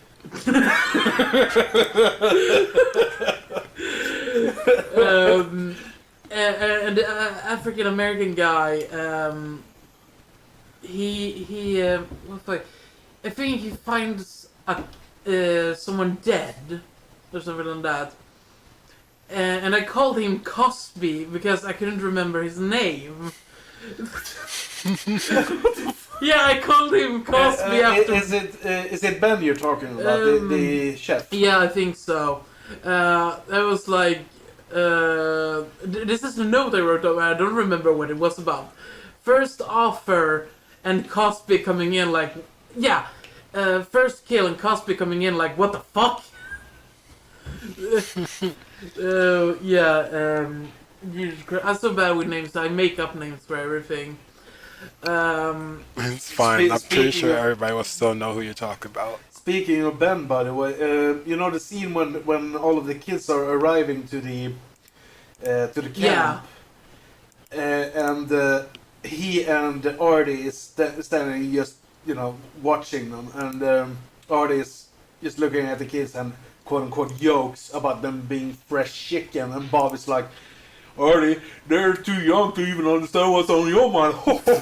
I mean, what a dick. Why doesn't he go to the camp owner and reports Artie being a pedophile? Yeah, I mean the comment is sexually offending, and it should actually it should spike like, hey, that's not a comment you do about kids in their like the 10 to 14, I think, like 15. They still count as children, and if you do make a comment like that, you are most likely a pedophile or a sex offender of any sort. But yeah, I mean, Cosby might have been in on that. What do we know? Yeah, it's not explained whatsoever in the movie. So. Yeah, and like they zoom in on the guy, and he just like you get really the feel like he's a fucking pedophile. It's like, yeah, no, we were making comments about that. So it's like, holy shit. What were you gonna say, Tiger? Oh, no. I think I was just going to say I'm almost, like, I want to believe that they were all fucking in on it because they all seemed to just be fine with him being the way he was. Yeah. To the point of, like, encouraging I mean, it. like, he comes out of the storage zipping up his pants, and no one is asking him, what are you doing? What did you do? Because they see the kids running out first, and then he comes out, it's like, well, the only reason why you would take off your belt other than sexually offending a child is to beat them with the belt. Which wasn't that uncommon in the 80s, but I mean, that's still a very wrong thing to do. So yeah, however you twist and turn and try to find a loophole around it, you can't. Yeah. Anyways, let's go to something more fun. I can't really remember the main girl, like the quiet girl's name. Angela. Like, yeah, when she receives her first kiss, I'm just like, what the are you kissing your grandmother? That is not fucking kissing! Like, some families, they have this thing where, like, they kiss on the lips and it's like a little peck. And he looks like he's kissing his fucking grandmother, and I'm just like, fucking hell, slip her some fucking tongue! Honestly, I'll disagree with you there. not the whole like kissing grandmothers on the mouth thing, because I'm sure there's families that do that. But I think I want to say, in his defense, he was probably trying to be respectful to the fact that like she may not have been she might not have She been was like basically into sex and stuff. yeah. Well, she was basically chronically shy, and like Taggy said, he probably tried to just be, take it slow, being nice. Well, to her, honestly, like not, she not sees her rushing dad things. die, so I mean, you do get traumatized by that. So it's not that weird that she's pretty much a mute the whole movie, until she finally like warms up to the guy and says goodnight. Right. Yes, I mean she has a reason to why she's mute and whatnot. I see what you're saying now. You're putting this on him. You're like, why the fuck is he? Okay. I think I understand, but I still No, well, gonna what defend and be I'm like, trying to say is he kissed like a pussy. you know what? That's fair. That is a fair argument, and I'll agree. And I'll say that if he was gonna kiss somebody like that, he should have kissed her on the fucking cheek and just been like, Exactly. good night. Or he could have done something else. But wait, there's children. No. Yup. Put that thought away. Yeah, it's just. What would you rate the movie then, Angel? Because just by listening to what you have said for the past 10 minutes, it sounds like you had a pretty good time with the movie. I kind of felt like it's a younger version of Friday the 13th. Lots of good kills, like Tiger mentioned the thing about Judy getting something up where stuff shouldn't go when you're that young. Honestly, that... When you're 35. Honestly, that was honestly my favorite kill. And my favorite person... I don't think I have one, actually. I have to think about that while I talk. Yeah. But yeah, like... It had some good kills, even if it wasn't a lot of kills. But... I would probably rate it 6.5 dead floating dads out of 10.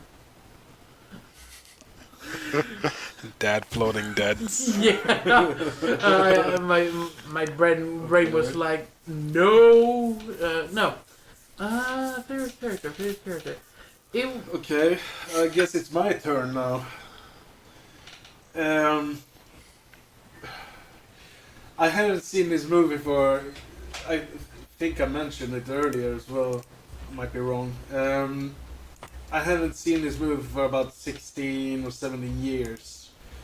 And the only things I remembered about it were the scene where the head chef getting scolded and a very memorable ending, of course. And that I thought it was an okay movie. Kind of like with The Burning, I thought it was a mediocre horror movie, but I thought it was overall an okay movie. It wasn't anything I wanted to rewatch. So it took over 50 years before I rewatched it. But after revisiting it, I can honestly say that I actually love it. The whole movie is just completely bonkers from beginning till the end. The entire movie is just placed in this fucked up, upside down world where everyone is just assholes and stupid. The dialogue is funny as hell. The death scenes are very inventive, even though there's barely any blood whatsoever in in the entire movie, and I just had a blast watching the movie again. I really, really loved it. My favorite character in the movie was without a doubt Ricky and his filthy mouth. I mean, I lost count on how many times I laughed out loud because of the shit spewing out of his mouth. The acting is all over the place. Like you said, Angel. Some are pretty good, while others are more on the wooden side and are pretty damn awful. I actually think Felissa Rose, the girl who played Angela, wasn't that great, to be honest. She's probably a very nice lady, but I also think that the effects has hold up pretty damn good, even though the movie is over 35 years old. And considering the budget they had, it's pretty impressive how well the effects work here. Yeah, agreed. But yeah, I really loved Sleepaway Camp, and I had honestly forgotten how good it is, and I will most definitely revisit it more later down the line, of course. And my rating will of course be 10 out of 10. It's just slasher gold in my eyes and in my opinion. It's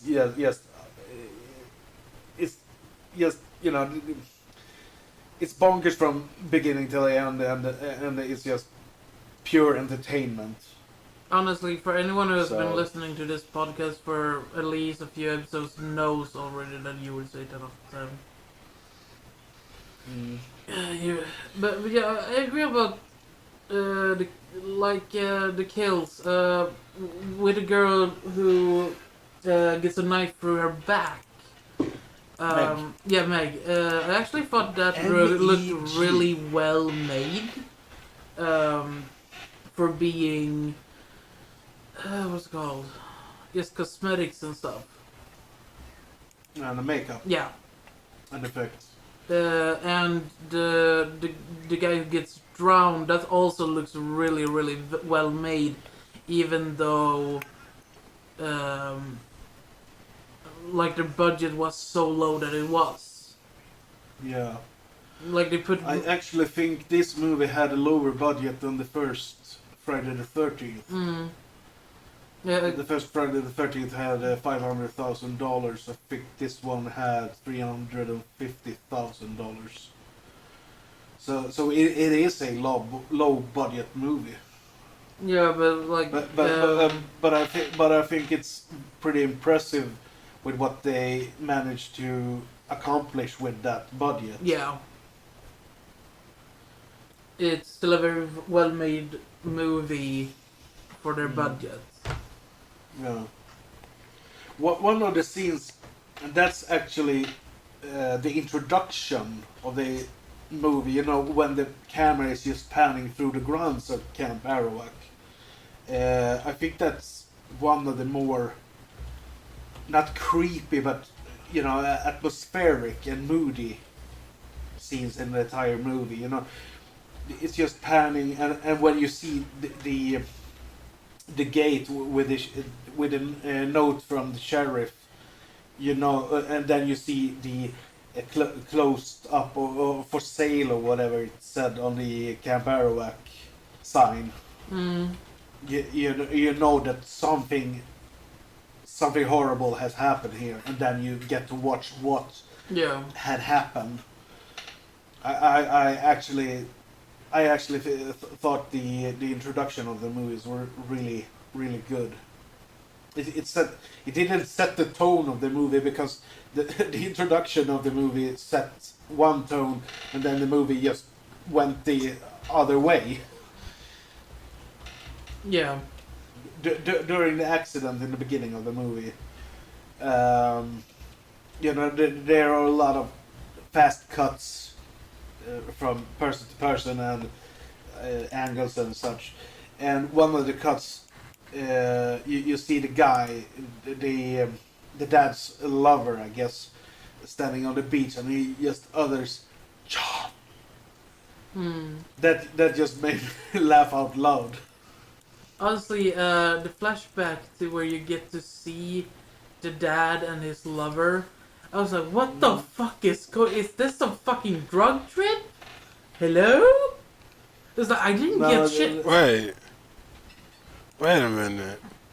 I don't think I saw that. Oh yeah, it was two muscular men cuddling in a bed. I was surprised that you didn't see anything. It was one of Angela's memories. It was when she and whatever his name was, Paul, perhaps. Yeah, probably. The boy that was into her. Yeah, I think when it they was were lying Paul. down on the beach, and he was, you know, touching her chest, or at least they tried to do it. Yeah. Basically doing the thing that children does, where they explore each other's bodies, playing doctor and whatnot. I know what that is. I know what that is. I'm Come on now. explaining for the pod. You fucking. I think junkie. I think our audience are adults. I think they Hey, you understand don't- exploring. Hey, I they might be. I don't. there might be a fucking fucking know. 9-year-old who's. There might be kids who can like have found the podcast while surfing the webs of YouTube and just like, oh, this sounds cool, and then they're just like sitting there traumatized in a corner, like rocking back and forth in the fetus position. Guys, what did you think about Ricky? Who? Angela's cousin. Yeah. Oh, The little guy with the filthy mouth. I didn't even notice him. You didn't? Nope. I don't even fucking know. I think I think he was like a decent person, because I think through all of it he constantly stood up for Angela. Yeah, he tried to So- protect Angel. So he's got points for that. Oh, But he will. the fact that he immediately wanted to like go after Judy, dropped everything, and I put him on the piece of shit list.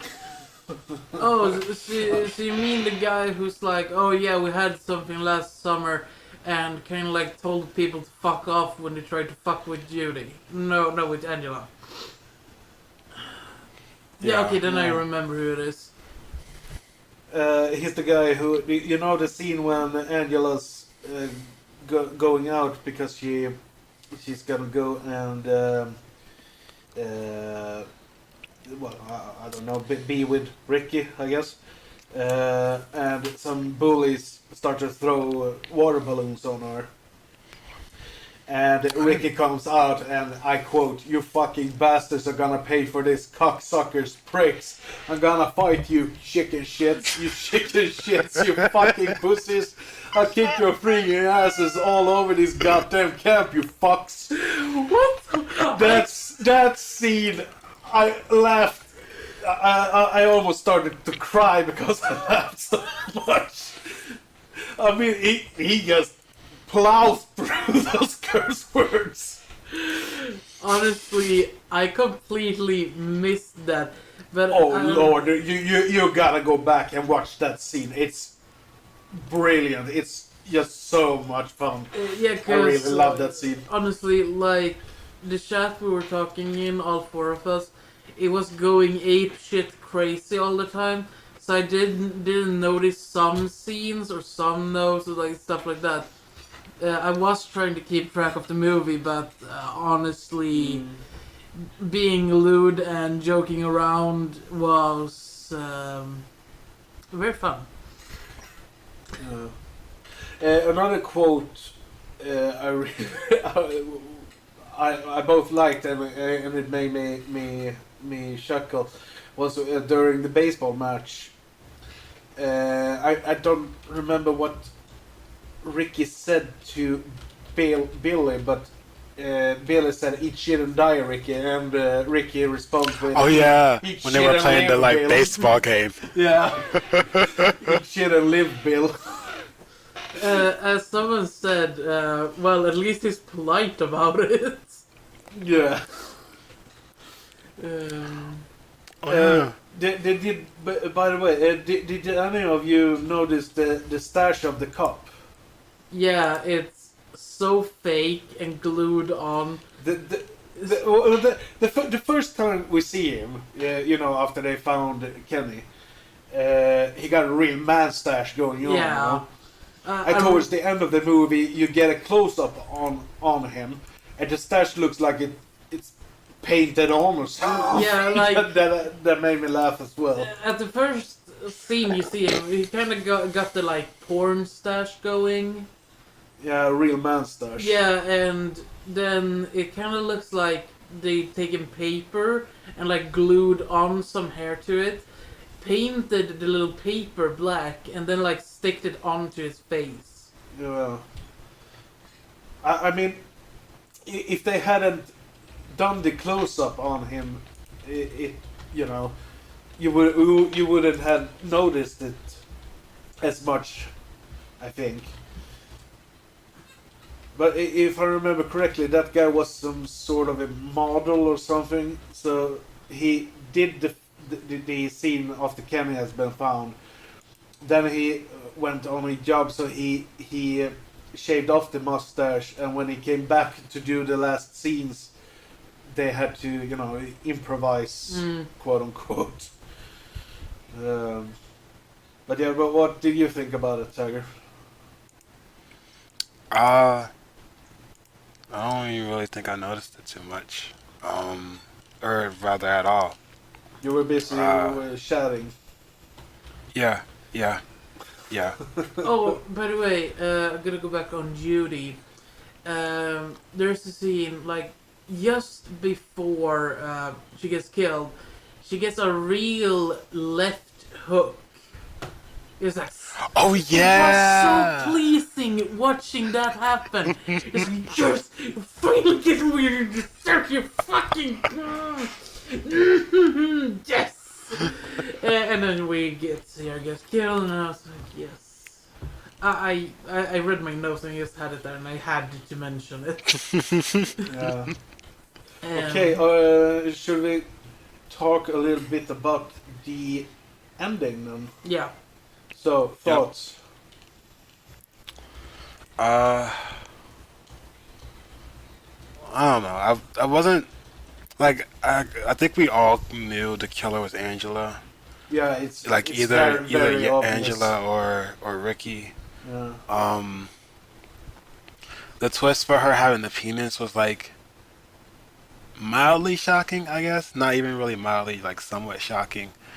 But it's like it didn't really add anything to the end of the movie. Like I guess the only thing it really added was making the kissing scene between her and I'm just gonna use the name that she gave him, Paul, just like a little gayer. Yeah, But, I when I was watching that scene, I was like, because I knew what was coming up. It felt a bit uncomfortable knowing that these, 14, 15-year-old kids are kissing. Like, I mean, I didn't really mind the fact that, like, 14, 15-year-old kids are kissing, because, like, nowadays, you got 14 and 15-year-old kids having sex. We have like, 12-year-olds who gets pregnant. Yeah, well, I'm talking And about two guys, going at it. You act like you've never seen porn before. Yeah. I haven't. Lies you tell. No. Virgin until you're 55, I take it. Yes. No, he's not going to be no virgin until 55, because I'm taking that virginity.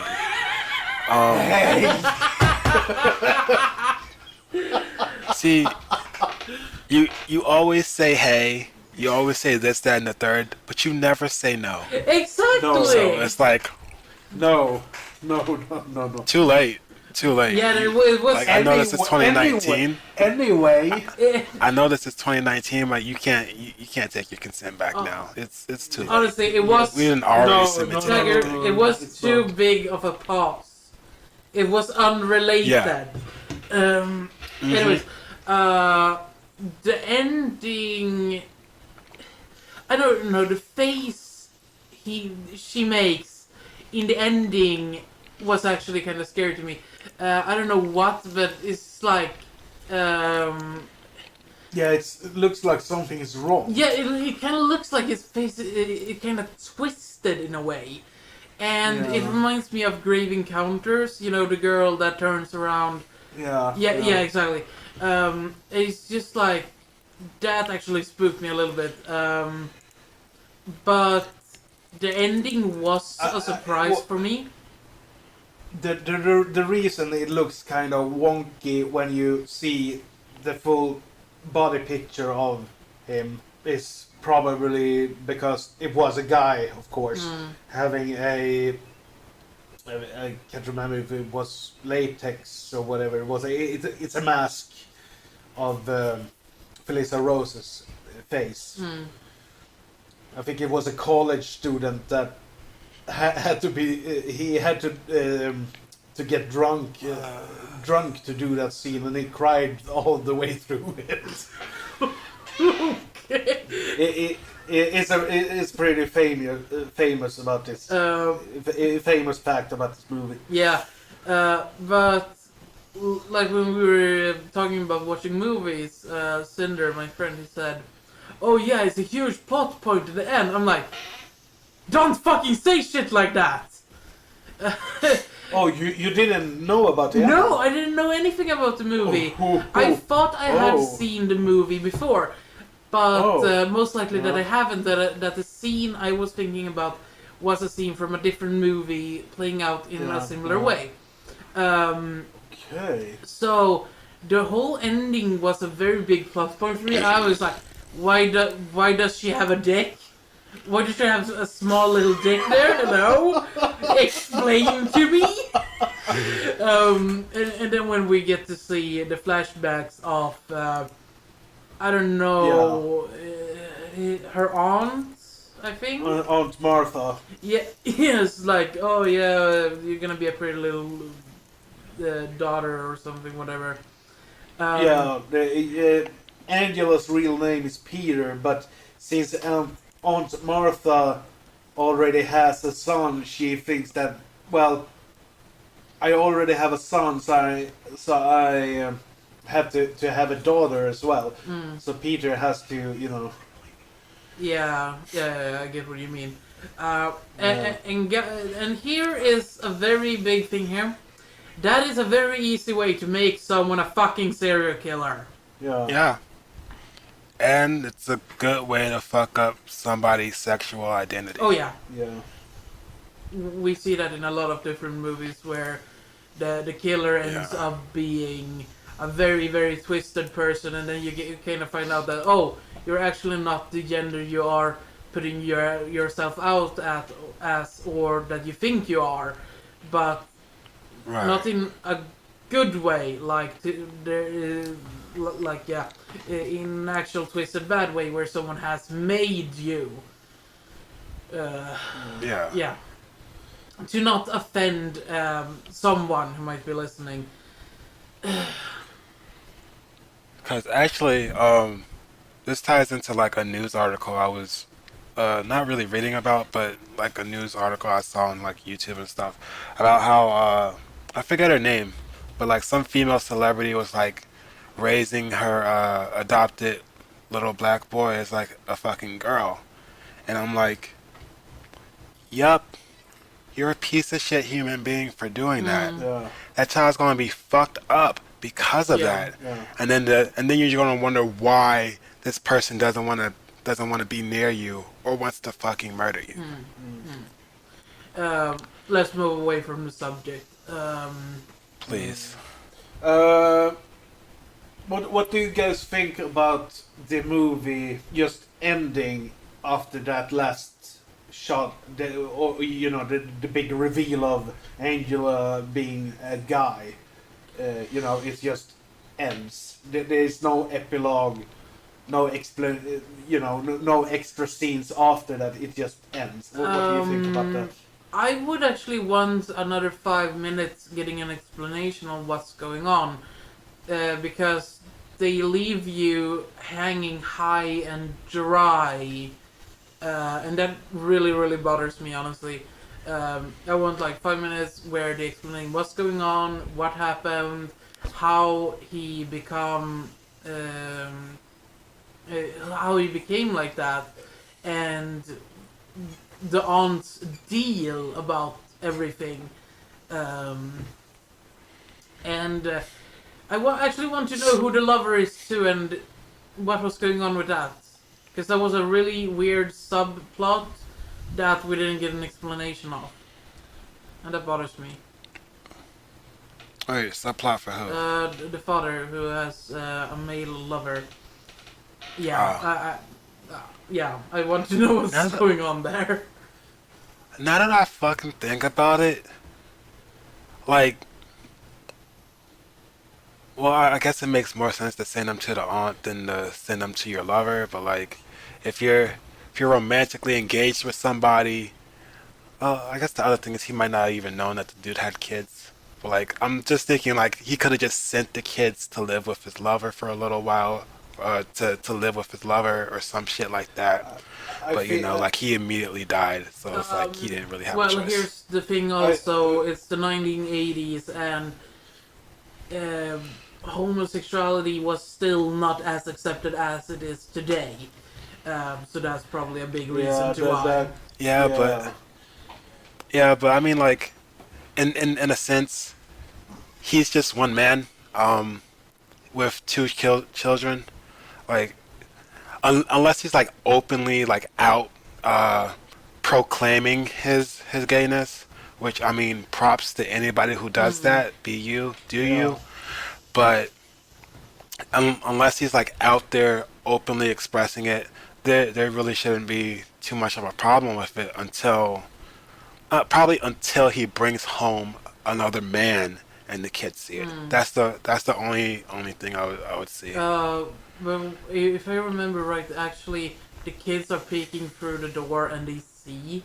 They did. Yeah, that's why we get to see that the dad has a lover. And I think that's also something that they wanted to twist it a little bit, that would impact them in a weird way and impact them into actually doing the things kids does, where they are exploring each other, mostly when it's a boy and a girl doing it and stuff like that. Okay. So yeah. That makes sense. I guess side note, I kind of thought when you said, when kids are doing what they're going to do, I thought you were going to like go off tangent and talk about like how Angela just like started killing people, and I'm like, I don't think normal everyday kids outside of America do that. As far as what I think about the ending of the movie, I want to say it was like a decent, a fine ending. I would like to know about the lover and what became of him. However, I don't honestly care enough to really want to go back and find like the hints and whatever that actually like shows Peter becoming Angela, becoming a killer. But I'm pretty sure they're like sprinkled in there everywhere, possibly. Yeah, I think if you watch the movie enough times, you will see everything. And that's the thing with all kinds of movies where there are plot holes. Yeah, and there's probably gonna be there's more than likely. I want to say there's a documentary about it somewhere, but that's more than likely not possible. But there might be like maybe director's cut, which Josef probably has, or some kind of like extended version where like it explains in more detail. So we'll probably, if you want to see that, you probably just have to find the movie. I don't think there is any director's cut or extended versions, but there are documentaries about the Sleepaway Camp franchise. There, and I actually think there is a new Sleepaway Camp documentary in the works as we speak. I can't remember. I think it was called Angela, the Sleepaway Camp something. I can't remember, but I think that there is a new documentary in the works where they probably will be interviewing actors from all of the movies and probably dwell deeper into the lore of Angela, I guess. My thoughts about the ending. I actually think it is a really good ending shot. You know, it fits the movie because the whole movie is basically psychotic and upside down all the way through, and the ending is just like, you know, that pretty haunting still image of Angela is standing there with her open mouth, you know. Speaking of, I've seen so many people at work doing that exact same shit when I'm like trying to make drinks or sandwiches and shit, and it's just like either like I think it's mostly been kids because kids are fucking stupid. But like they just stand there and they stare at you with their mouth agape, and it's like, the fuck is wrong with you? Like, you're making me feel uncomfortable, and I'm trying to make you a drink that you ordered. Leave me the hell alone. Let me do my job. Go the fuck away. Take it. I have an easy solution to this. Just kick the fucking kid in the face. Two things. I thought you Two would, things. I thought you would were about to say that he was gonna drop the kid.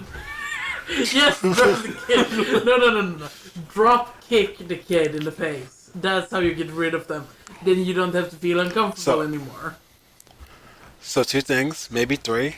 One, the parents are obviously around. I'm not much of a fighter. I'm not that strong, so I will probably get my ass kicked prior to doing it, and 100-fold after.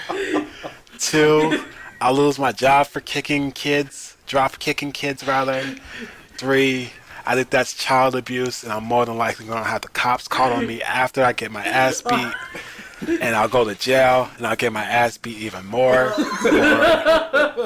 In both senses, mind you, for drop kicking kids. So, Honestly, like, no. you go to drop kick this kid in the face, and the kid is like 6 or something, and it beats your ass. Like, basically, as I drop kick the kid, I'm drop kicking my life away. You know, Tiger. You know, you could have just said no. No. Yeah, Explanation. I could have. Not explanation. I could have, but like, sometimes you gotta give that long explanation to make sure, you know, it gets through. Yeah, exactly. You gotta. Okay, we are. Well, this episode is turning into another epic. So, are we done with Sleepaway Camp? Should we continue on to background, perhaps? No, we need to talk more about drop kicking kids. Okay. No. We're all done. We can continue on with Okay. background. Do you guys have any background? Nope. I don't. No. Short and sweet. Okay. I got a bunch of things here, like I always have. Like I said earlier, the budget was $350,000. It grossed in the US $11 million, so it kind of was a hit This was the first screen appearance of Felissa Rose, Angela. And like I said earlier, this was the last screen appearance of Mike Kellin, who played Mel, the camp owner. He was sick during filming, but did his best to conceal it. He died of lung cancer in August 1983, 3 months before the film's release. This movie was released in November, I think, which is kind of odd, since it's it's a summer movie. Jonathan Tiersten was given the role of Ricky after an unusual audition in which writer-director Robert Hiltzik asked Jonathan to cuss him out. The climatic scene... what the hell? Yeah, the climatic scene was accomplished using a nude man wearing a mask cast from Felissa Rose's face. The ending, that is. The thin man who stood in for Angela was a college student who needed to get drunk before he was able to do the scene, like I said earlier. And I actually think he was crying all the way through it as well. Felissa Rose's mother did not want her to be the killer because she was so young. So Jonathan Tiersten was the stand-in and hand double for all of Angela's actions during the murders. His more masculine hands with veins could better throw off the audience. He even donned a wig for the backlit shot in which Angela finds Judy in the dark. Speaking of that scene, did you guys see that it wasn't Felissa Rose in that scene? Because I sure as hell saw that it wasn't. And I watched this movie on Blu-ray as well. No, since we were watching a YouTube video, it was so pixelated at times that you couldn't really see the difference. I think I actually saw that it wasn't Felicia, but I thought it was the guy who played Ricky. I thought it was like him. Yeah, but I think it was mainly because I think the wig was like cut short. It looked like it was shorter hair. Yeah, it was. I think. I saw his face, so I was like, wait, that's not Felissa Rose. That scene probably works better on a shoddy VHS tape than a high definition Blu-ray disc. Yeah. Moving on. The last thing I got here is for the high def scene in the bathroom. A dummy was made of Billy and a sugar mixture was applied to the face to draw the beast to it. And that was the last thing I had, like I said. Oh, I actually had one thing to note, especially for that scene. That there is a water snake. I think that was Billy who died in the raft. Yeah. That was Billy. You're thinking about Kenny. Kenny died. He's the guy who got drowned, and they found his corpse in the under the canoe. Okay, then for Kenny's scene, that there is a water snake. Okay, yeah. Cause his whole thing was like, there's snakes in this water as he tries to fucking tip over the raft. Yeah, I didn't think about that. Yeah. Huh. Well, don't you us, Angel? I think you were laughing as well when everybody was saying that was a water snake after Kenny died. Someone called it out like, and Dad, it's a water snake. It was like, lol. Okay. Yeah. Okay. So are we done then? Yup. Yeah. Okay. Well, let's wrap things up then. Next pick. Next pick. Yes. It's mine. Fucking hell. I've been thinking a lot about my next pick, what I am gonna pick, and to be honest, I haven't decided, but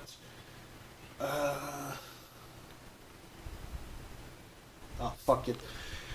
Since it's summer, we might as well cover another summer horror movie, and if I say that we will need a bigger boat, what movie am I talking about? Yos! Yes.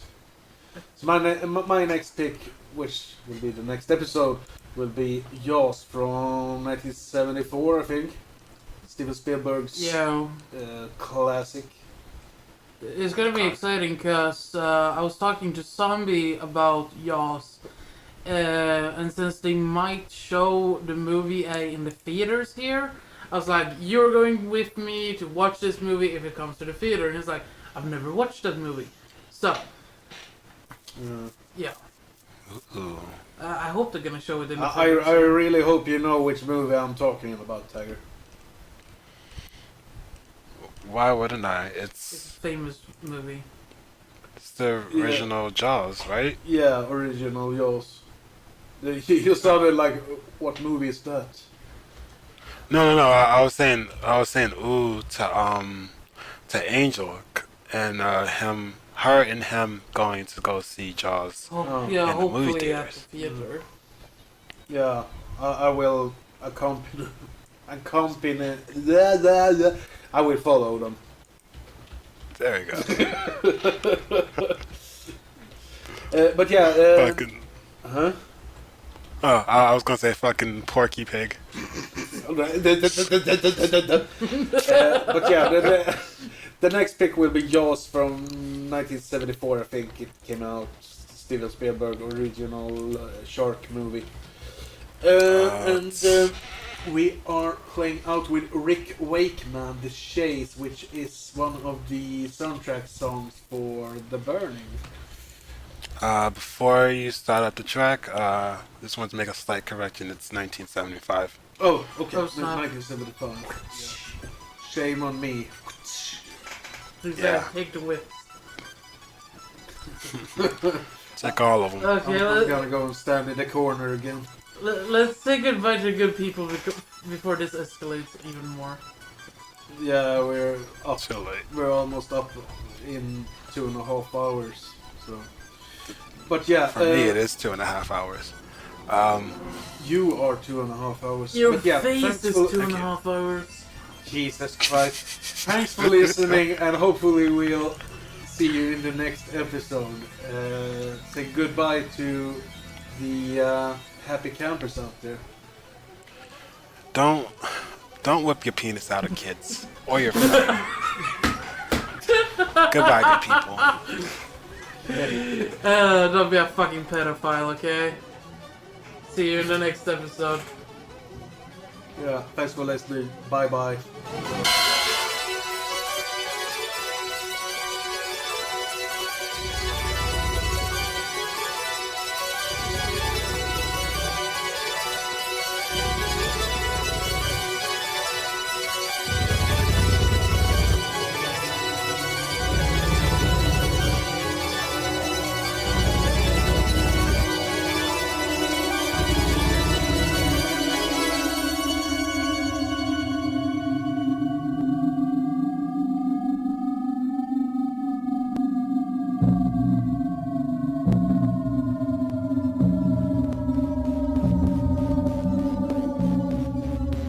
Thank you.